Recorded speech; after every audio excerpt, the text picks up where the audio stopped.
여호와의 말씀이니라. 내 목장의 양떼를 멸하며 흩어지게 하는 목자에게 화 있으리라. 그러므로 이스라엘 하나님 여호와께서 내 백성을 이루는 목자에게 이와 같이 말씀하시니라. 너희가 내 양떼를 흩으며 그것을 몰아내고 돌보지 아니하였도다. 보라, 내가 너희의 악행 때문에 너희에게 보응하리라. 여호와의 말씀이니라. 내가 내 양떼의 남은 것을 그 몰려갔던 모든 지방에서 모아 다시 그 우리로 돌아오게 하리니 그들의 생육이 번성할 것이며 내가 그들을 기르는 목자들을 그들 위에 세우리니 그들이 다시는 두려워하거나 놀라거나 잃어버리지 아니하리라. 여호와의 말씀이니라. 여호와의 말씀이니라. 보라, 때가 이르리니 내가 다윗에게 한 의로운 가지를 일으킬 것이라. 그가 왕이 되어 지혜롭게 다스리며 세상에서 정의와 공의를 행할 것이며 그의 날에 유다는 구원을 받겠고 이스라엘은 평안히 살 것이며 그의 이름은 여호와 우리의 공이라 일컬음을 받으리라.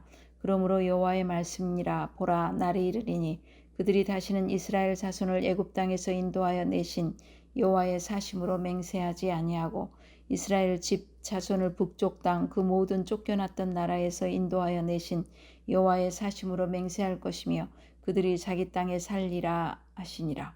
선지자들에 대한 말씀이라. 내 마음이 상하며 내 모든 뼈가 떨리며 내가 취한 사람 같으며 포도주에 잡힌 사람 같으니 이는 여호와와 그 거룩한 말씀 때문이라. 이 땅에 간음하는 자가 가득하도다.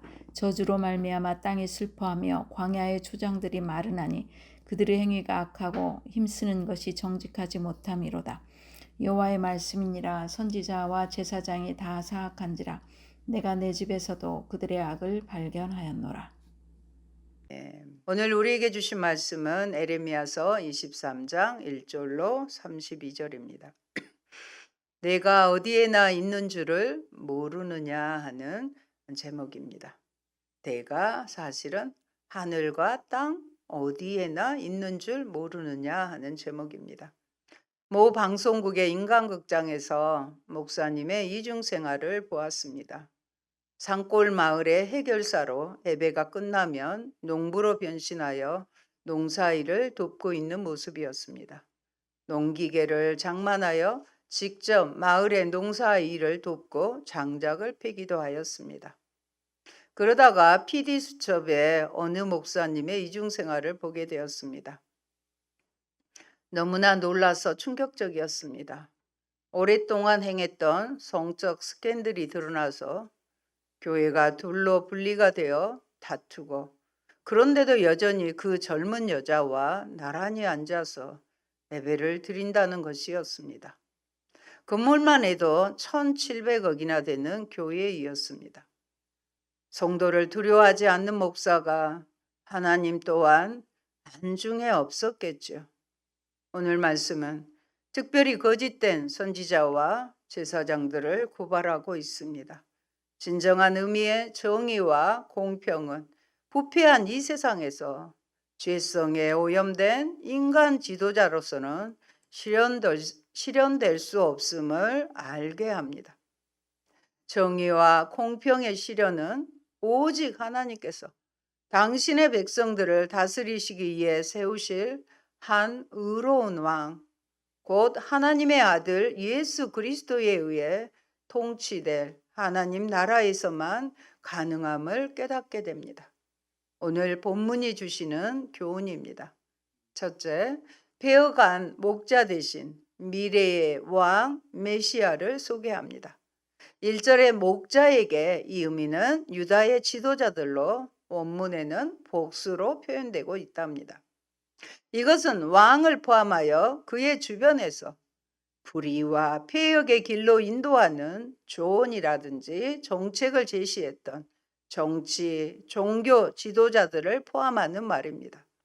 한편 히브리어 본문에는 화 있으리라는 말이 첫머리에 놓여 있습니다.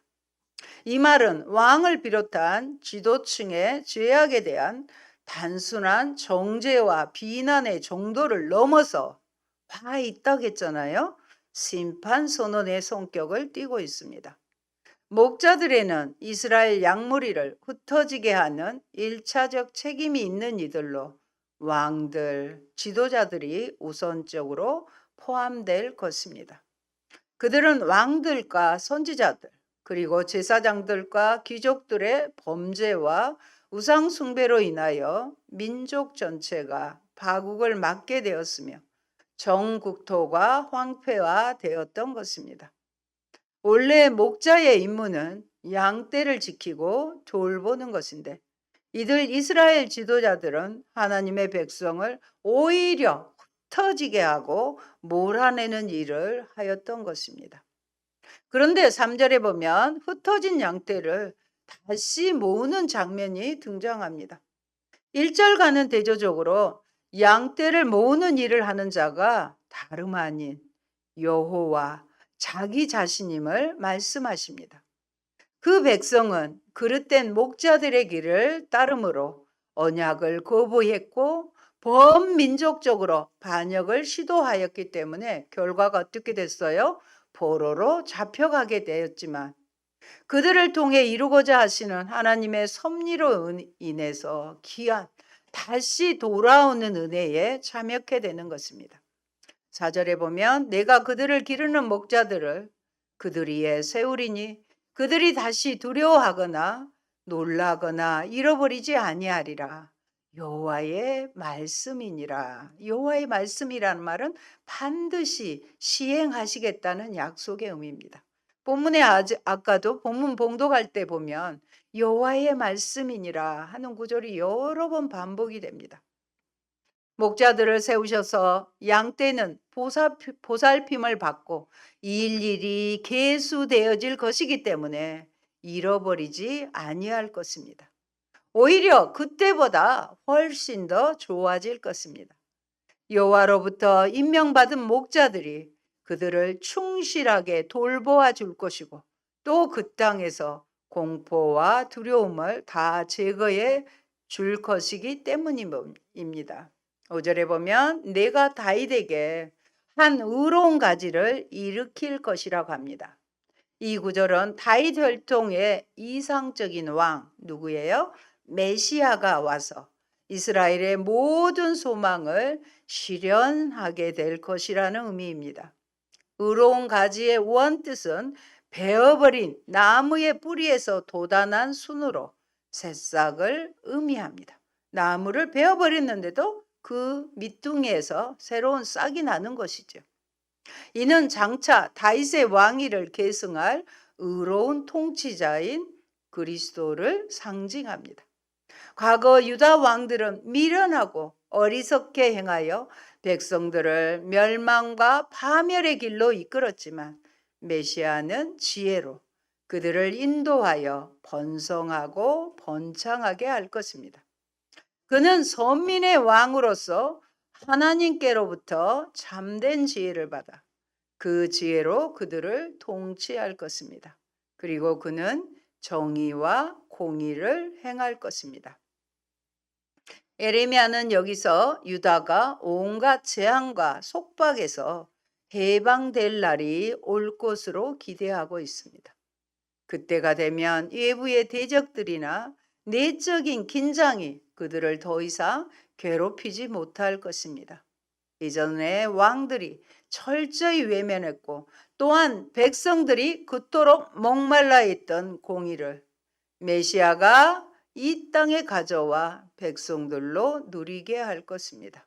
그리고 그날에 이스라엘 모든 가족들도 이상적인 왕의 통치를 받을 것입니다. 여기서 이스라엘은 이미 멸망당한 북이스라엘 왕국을 가리키는 표현입니다. 이미 멸망당했는데 이스라엘이라고 하는 거예요.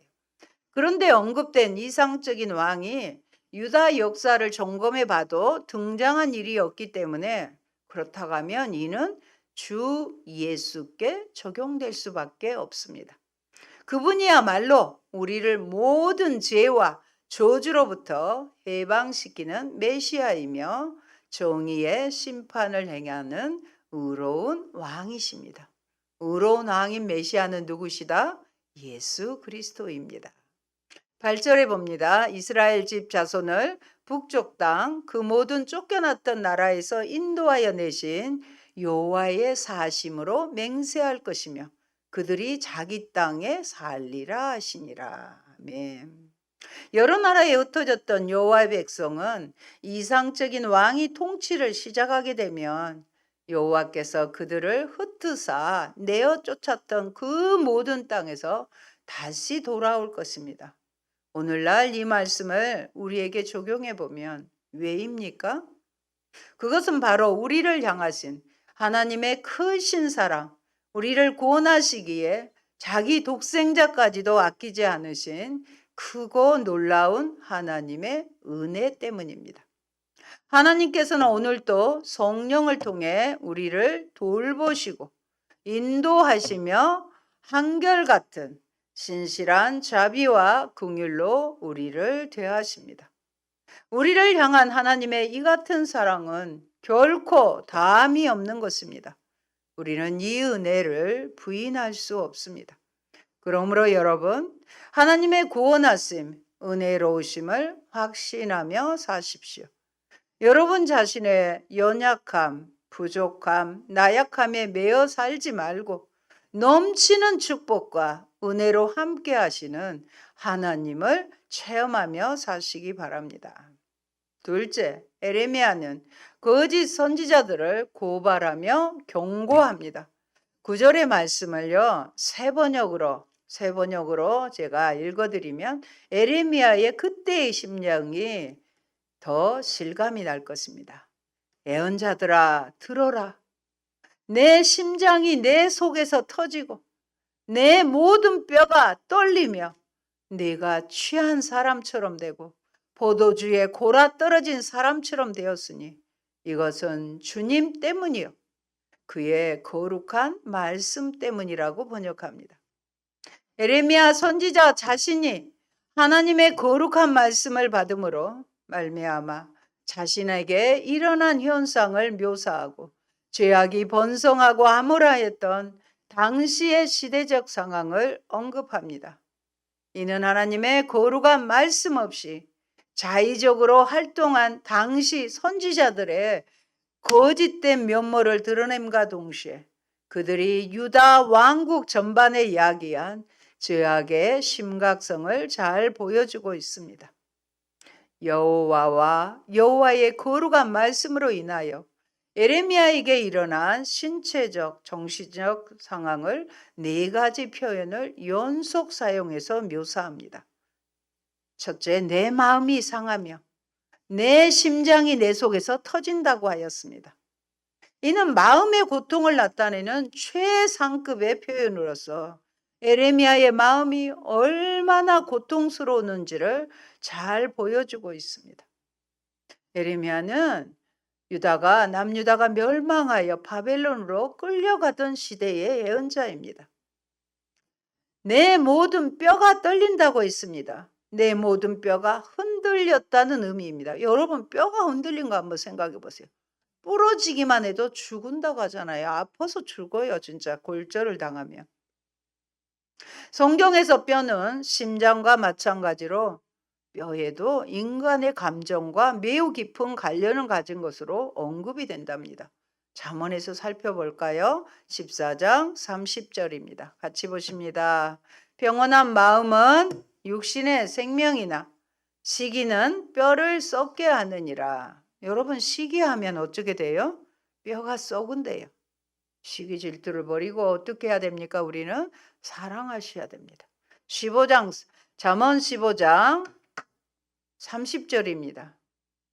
눈이 밝은 것은 마음을 기쁘게 하고 좋은 기별은 뼈를 윤택하게 하느니라. 네, 좋은 소식은 뼈를 건강하게 한다는 거예요. 그래서 나쁜 말이 아니라 늘 좋은 말을 하려고 하고 좋은 소식을 전하는 자가 되어야 합니다.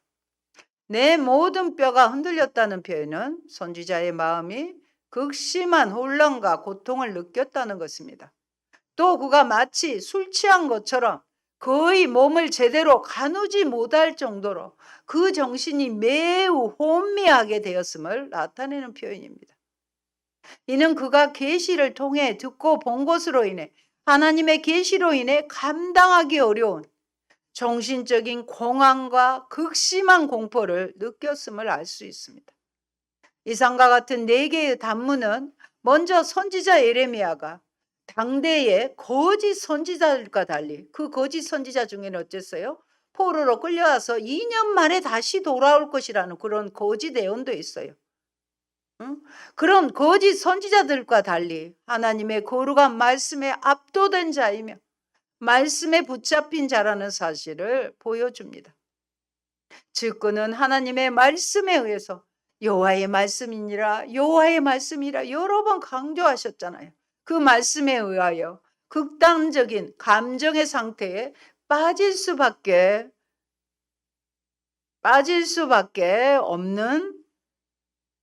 없었는데 이는 자신이 제어하거나 조작할 수 없는 하나님의 말씀에 의해 움직이는 자라는 사실을 잘 보여주는 것입니다. 참 선지자라는 것이죠.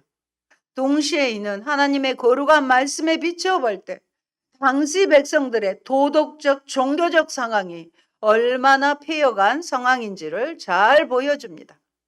하나님께서 도저히 용납할 수 없는 당시 백성들의 상태와 그리고 그러한 상태가 되도록 만든 선지자들, 지도자들이 받을 심판의 면모는 선지자로 하여금 극심한 공포와 더불어 안타까운 마음을 들게 하여 그의 정신을 혼란케 하였던 것입니다. 이는 여호와와 그 거룩한 말씀 때문이라. 예레미야는 여호와 하나님의 임재 및 그의 말씀을 계시받은 것 때문에 전율했어요. 여러분도 지금 하나님 말씀을 듣잖아요. 여러분이 말씀을 들을 때 여러분이 감동을 받고 전율까지는 아니어도 막 어떤 반응이 있어야 될 것입니다. 이는 하나님의 말씀을 받지 못하고 그의 임재를 경험하지 못하면서도 하나님의 선지자인 양, 거짓 선지자가 사역한 당대의 거짓 선지자들에 대한 질타이기도 합니다. 10절에 보면 그 결과 어떻게 됐습니까? 간음하는 자가 가득하도다 있습니다. 이 땅에 행음하는 자가 가득하다고 하는 것은 그곳이 우상 숭배와 도덕적 타락으로 가득 찼음을 말하는 것입니다. 가나안의 풍요의 신 바알 숭배는 풍요의 결실을 가져오기는커녕 오히려 정반대되는 결과를 초래하게 되었습니다. 저주로 인하여 땅은 풍성한 결실을 맺지 못하고 불모지가 되어버렸습니다. 이 땅에 좋은 결실을 허락하시는 분은 바알이 아니라 여호와 하나님 뿐이신 것입니다. 여러분, 오늘의 시대는 소돔과 고모라에 못지않는 음란한 세대입니다. 결혼과 가정에 대한 생각들이 무너지고 자기 행실에 좋은 대로 사는 세상이 되어서 혼전 순결이나 배우자 이해의 정조관념이 무너져 버린 지 오래입니다. 이단의 대부분은 이성과의 문제로 매스컴을 타고 사실대로 보여주기 위해 모자이크 처리를 안 한 것을 걸어서 재판에 넘겨지는 세상입니다. 유명하다는 교단의 지도자나 선교사님이 성적인 스캔들에 연루되어 있습니다. 그리고 그런 일들이 드러나 교회를 옮긴 목회자들이 다른 교회를 또 세우면서 여전히 죄를 가볍게 여기고 있다는 것입니다. 세상의 풍조를 따라가는 것입니다. 또 다른 성이 있다고 제3의 성이 있다고 주장하여 가정의 질서를 파괴하고 있습니다. 점점 어린 세대로 음란함이 내려가는 것 같습니다. 주님, 이럴 때 어떻게 해야 합니까? 요셉이 생각납니다. 하나님 앞에서 죄 짓는 것을 두려워해야 합니다.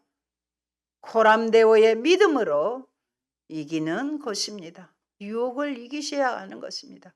죄에 빠지지 않도록 여러분 기도해야 되는 것입니다. 오늘 본문에서도 내 집에서도 그들의 악을 발견하였노라고 합니다. 하나님께서 내 집은 어디를 말할까요? 성전을 가리키죠. 제사장들은 그곳에서 이방 종교의식과 부도덕인 간행들을 시행하여 오염시켜 놓았던 것입니다. 에스겔 8장의 모습 보면 경악할 정도입니다. 한번 돌아가서 보시기 바랍니다. 그 당시 성전에서 어떤 일이 벌어졌는가 하는 점이 잘 묘사되어 있습니다. 에레미야의 중심을 상하게 하고 그의 온 육체를 괴롭히고 있었던 것은 바로 이런 문제였음에 틀림없습니다. 그들은 그런 거짓 선지자들, 잘못된 지도자들은 흑암 중에 미끄러운 곳과 같이, 미끄러운 곳은 어떤 곳일까요? 미끄럼 길을 뜻합니다. 하나님의 징벌로 말미암은 파멸 상황을 상징하는 표현으로 종종 사용이 됐습니다. 여러분, 세상 사람들 보면 안 믿는 자들이 더 잘 사는 것 같잖아요. 그러나요, 여러분 걱정하지 마세요. 마치 미끄럼길, 내리막길처럼 같은데 언제? 어둠 속에서 미끄럼길을 가면 더 이상 끝입니다. 그들에게는 멸망밖에 없는 거예요. 이 땅에 그들이 심판도 받지 않고 잘 사는 것 같지만 마지막 결말을 보시기 바랍니다. 미끄럼길에 하나님의 벌로 말미암아 영원한 지옥불에 떨어지게 된다는 사실입니다. 다시 돌이킬 수 없는 나락으로 떨어질 것입니다. 선지자와 제사장들은 사악한 동기에 의해 스스로 이 길로 들어섰으며 이제는 걷잡을 수 없는 파국으로 치닫게 될 것입니다. 사마리아 선지자들의 악행을 고발합니다. 13절 같이 소리내서 보십니다. 내가 사마리아 선지자들 가운데 우매함을 보았나니 그들은 바알을 의지하고 애언하여 내 백성 이스라엘을 그릇되게 했다고 고발합니다. 예루살렘 선지자들의 악행입니다. 이들 거짓 선지자들은 이스라엘을 잘못된 길로 인도했어요. 제가 첫 주에 이 목사님들의 이중생활에 대해서 말을 했습니다. 그런 것처럼 잘못된 길로 인도하였으며 바알의 이름으로 예언하였습니다. 거짓 선지자라 여호와의 이름을 빙자하여 백성들로 하여금 참된 신앙에서 멀어지게 만드는 자들입니다. 그러나 참 선지자는 민족이 언약의 주이신 여호와께 충성을 다할 수 있도록 격려하고 인도하는 것이 자신의 임무임을 알 수 있습니다. 14절 소리내서 읽습니다. 내가 예루살렘 선지자들 가운데도 가증한 일을 보았나니 그들은 간음을 행하며 거짓을 말하며 악을 행하는 자의 손을 강하게 하여 사람으로 그 악에서 돌이킴이 없게 하였은즉 그들은 다 내 앞에서 소돔과 다름이 없고 그 주민은 고모라와 다름이 없느니라. 예루살렘 선지자들의 악행도 지금 하나님께서 에레미야 선지자를 통해 고발하고 있습니다. 예루살렘 선지자들의 범죄 행위가 지적되고 있습니다. 그들이 북왕국의 거짓 선지자들보다 더 악한 이유는 사마리아 선지자의 죄악을 얘기했잖아요. 그들이 북왕국의 배도와 파멸의 과정을 목격했음에도 먼저 북이스라엘이 망했습니다. 그러면 그게 교훈이 돼야 되잖아요. 그럼에도 돌이킬 생각조차 하지 않았으며 하나님의 이름을 망령되이 도용하는 것을 서슴지 않았고 또한 그들의 타락상이 소돔과 고모라에 비견될 정도로 노골적이며 적나라하게 노출되었기 때문입니다. 그들은 여호와의 절대적이고 완전한 주권을 행동과 삶으로 거부하였을 뿐만 아니라 그들은 스스로의 악한 일들을 합리화시키기에 악을 행하는 자들을 오히려 격려하였습니다. 그러므로 15절에서 보라 내가 그들에게 어떻게 해요? 쑥을 먹이며 독한 물을 마시게 하리니 이는 사악이 예루살렘 선지자들로부터 나와서 온 땅에 퍼지기 때문이라는 것입니다. 이것은 거짓 선지자들에게 임할 처벌의 고통이 쑥이나 독한 것을 얼마나 쓰겠습니까? 고통이 쓰라리고 치명적이 될 것임을 나타내는 말입니다. 그들이 말한 묵시는 자기 마음으로 말미암은 것이요 여호와의 입에서 나온 것이 아니라는 것입니다. 셋째, 거짓 예언자들의 예언입니다. 16절 말씀 같이 보십니다. 만군의 여호와께서 말씀하시되 너희에게 예언하는 선지자의 말을 듣지 말라. 그들은 여호와께 헛된 것을 가르치느니 그들이 말하는 것은 말한 묵시는 마음으로 말미암는 것이요 여호와의 입에서 나온 것이 아니니라고 하십니다. 하나님은 애언하는 선지자의 말을 듣지 말라고 하십니다. 너희에게 헛된 것을 가르치며 그들이 말한 묵시가 자기 마음으로 생각하고 자기 마음의 생각이지 여호와의 입에서 나온 것이 아니라는 것입니다. 이들은 백성들에게 안정과 오히려 태평성대를 약속하고 있었습니다. 그리고 그들은 백성들에게 죄악을 회개할 것을 촉구하지 않았으며 여호와께로 돌아설 것도 주장하지 않았습니다. 우리가 어쩌면 살아요? 회개하고 여호와께 돌아오면 삽니다. 그러나 회개하지 않고 돌아서지 않으면 그것은 멸망인 것입니다.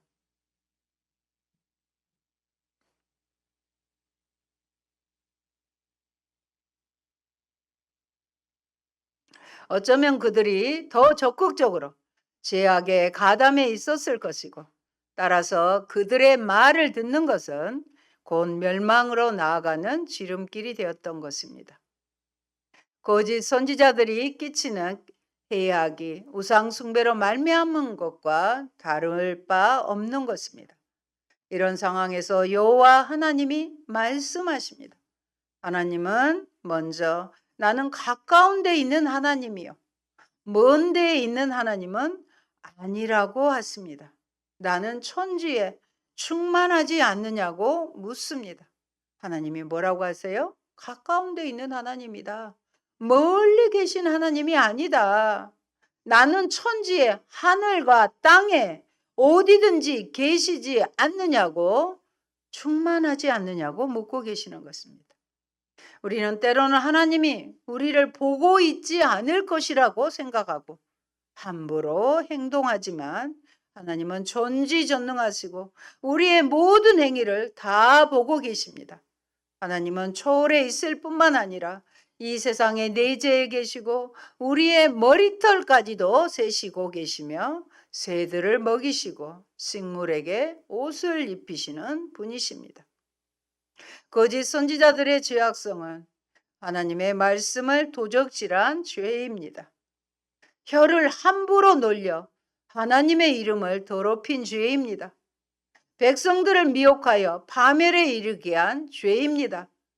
서로 꿈을 꾸었다고 꾼 꿈을 말하며 그들의 나 내 꿈에 이렇게 했어 하면서 꿈을 말하며 그들의 조상들이 바알로 말미암아 하나님의 이름을 잊어버린 것 같이 하나님의 백성으로 하나님의 이름을 잊게 하려 함이라고 하십니다. 결국은 하나님의 백성이 하나님의 이름을 잊어버리게 하는 것이 거짓 선지자들이었어요. 사랑하는 성도 여러분, 하나님께서는 정직한 자의 수고와 땀방울을 기억하시는 분이며 그들의 삶을 축복하시는 분이십니다. 성경은 여호와께서 집을 세우지 아니하시면 세우는 자의 수고가 헛되며 여호와께서 성을 지키지 아니하시면 파수꾼의 경성함이 깨어 있음이 허사라고 말씀하십니다. 결국 하나님께서 세워주시는 인생, 하나님께서 지켜주시는 인생은 의로운 수고, 정직한 땀을 흘리는 자들입니다.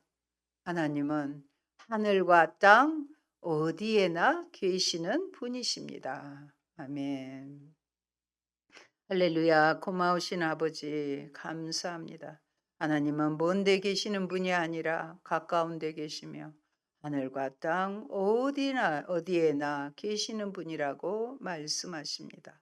그러나 거짓된 지도자, 왕들, 선지자들로 인하여 우상 숭배의 죄에 빠지고 하나님의 징벌을 받아 북이스라엘은 일찌감치 망하고 그것을 본 유다, 남유다도 여전히 폐역의 길로 걸어가는 모습을 봅니다.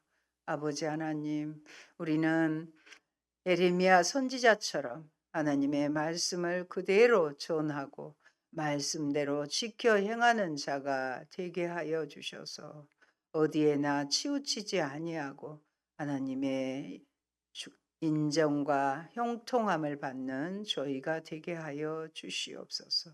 세상은 음란합니다. 세상은 죄악으로 가능합니다. 관영합니다. 하나님 아버지, 우리들이 더 성결하게 하시고 거룩하게 깨어있게 도와주시며 부족한 저를 비롯한 모든 한국교회의 목사님들과 지도자들, 교회 지도자들이 정말로 주님 보시기에 참된 목자의 역할들을 감당해낼 수 있도록 한국교회를 축복하여 주시옵소서. 예수님 이름으로 기도합니다. 아멘.